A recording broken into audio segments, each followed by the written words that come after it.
Hi guys, I'm Jill and I'm one of the facilitators for this learning community, and I wanted to take a few minutes today and talk to all of you about plate tectonics.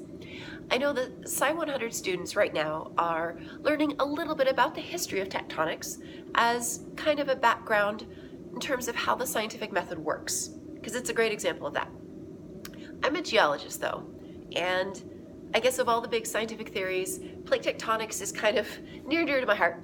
So I thought I would jump in and maybe give you a different way of understanding a model like this. Okay. It is a great example of how evidence was taken and put together to form a working model, but that's not the approach I want to take. What I want to show you guys, hopefully, is why having a model like this is so important.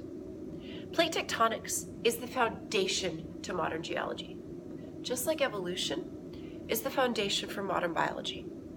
Everything we talk about is in terms of these foundations. Think of a foundation. You build it first, and then everything else stacks up from there.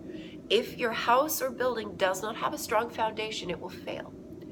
And so having an understanding of something like tectonics or evolution sets you up for success in the whole rest of the discipline. Okay, so let me give you an example of what tectonics will let us do.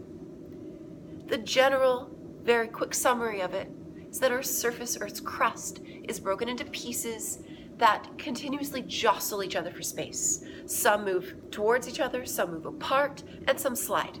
That's true. It's driven by heat in Earth's interior. Okay, but what it really does is it lets us explain most of what we're seeing on this map. Okay? Before they had an understanding of working modern tectonics, it was kind of a mystery why certain places around the world experienced far more volcanic activity and earthquakes than others. For example, all around here, very high incidence of earthquakes and volcanoes, but you could go to the East Coast, okay, you go to New Hampshire, and there's not much going on in terms of volcanoes or earthquakes. Before tectonics was really put together, this was kind of puzzling. Why are certain places being hit so hard with disasters?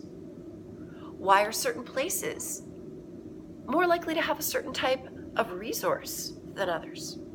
What plate tectonics does is it lets us answer all of that. Okay? It gives us a foundation to understand what we are seeing in the natural world, and that's really important. A large model, it works. It's explained by evidence. It explains further observations we see. Models, of course, are always being tweaked. For example, there was an earthquake in New Zealand not that long ago that actually gave us a lot of new evidence. There were more fault lines there than they had expected, and they moved a little bit differently. That was new material, and because we had an understanding of tectonics, we knew how to analyze that information. But we know why New Zealand had earthquakes. It's sitting right at a boundary of these two plates where they meet and where they move against each other. And so tectonics lets us understand what we're seeing in that big picture concept and then get more detailed in our observations and analysis. Just like in biology, if you have an understanding of evolution, you can look at what you're seeing and put it into the proper framework. That's the importance of these models. And that's the importance of scientific thinking, which is really what I want all of you to take away from these courses, okay?